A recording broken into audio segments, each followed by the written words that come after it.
If you use Vim a lot, you might do things like create a list and you want to sort it. Maybe you want to increment or decrement numbers quickly. You can do so in Vim. So let's say we have a list, and this is an unordered list. So let's say they are in a random order. And now you want to sort this list. So to do that, you can press escape, sort, and press enter. And then the list is instantly sorted.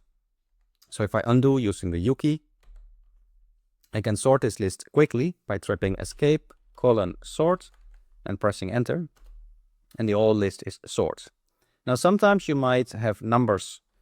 It can be any number in your program, in a code. You might see numbers. For example, let's say number 100. You can quickly increase and decrease it by holding the Control key and pressing A. And if you hold it, it will increase that number, and Control X, it will decrease that number.